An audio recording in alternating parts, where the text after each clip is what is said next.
Islamic Development Bank atau IDB didirikan oleh 22 negara anggota termasuk Indonesia pada 10 Agustus 1974 dan mulai beroperasi pada 20 Oktober 1975. Sebagai lembaga keuangan Islam, IDB menyediakan alternatif pembiayaan tanpa bunga dan denda, menggunakan prinsip syariah dengan pedoman markup. Berbeda dengan lembaga keuangan konvensional, IDB bukan lembaga komersial atau sosial seperti BAZIS.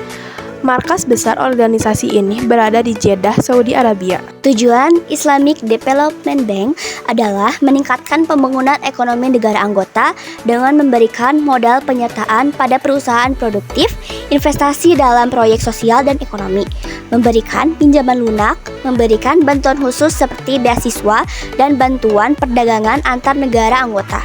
Ini sesuai dengan prinsip syariah untuk meningkatkan kesejahteraan masyarakat. Berdasarkan pemaparan dari sebelumnya, dapat disimpulkan bahwa bentuk organisasi IDB adalah berbentuk multilateral karena organisasi ini mencakup lebih dari satu negara. Organisasi ini melibatkan 22 negara sebagai anggotanya.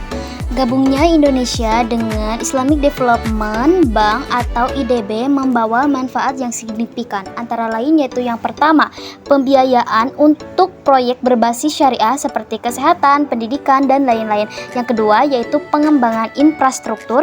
Yang ketiga, penguatan akses keuangan syariah. Yang keempat, peningkatan akses pendidikan dan kesehatan. Serta yang kelima yaitu peluang kerjasama regional. Secara keseluruhan, gabungnya Indonesia dengan IDB dapat menjadi langkah strategis untuk memperoleh dukungan finansial dan teknis yang sesuai dengan prinsip ekonomi syariah, sekaligus menjadi kerjasama regional. G20 merupakan kepanjangan dari Group of 20. G20 sendiri adalah forum kerjasama multilateral yang terdiri dari 19 negara dan satu kawasan ekonomi, Uni Eropa.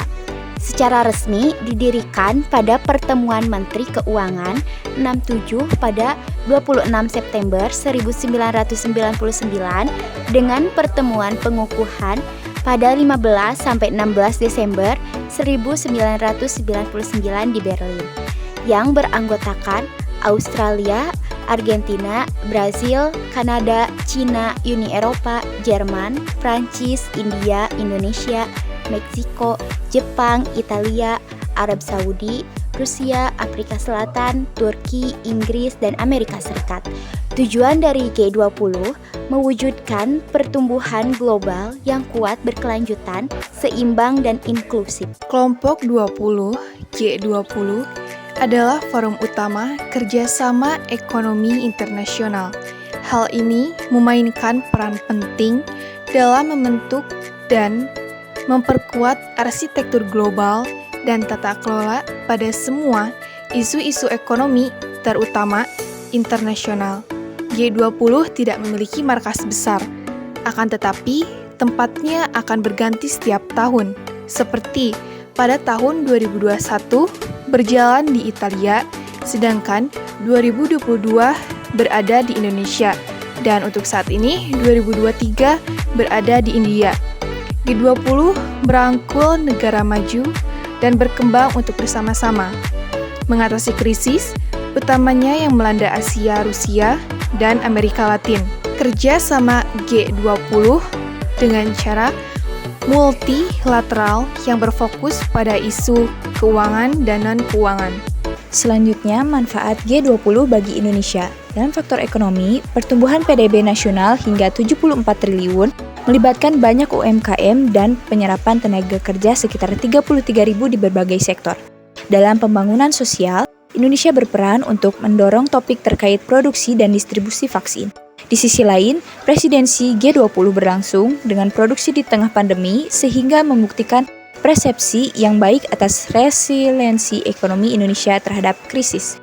Dalam politik, untuk segi politik, presidensi G20 menjadi momen untuk menunjukkan keberhasilan struktural, dapat mendorong kepercayaan dari investor global menjadikan Indonesia sebagai central stage di dunia, khususnya bagi pelaku ekonomi dan keuangan.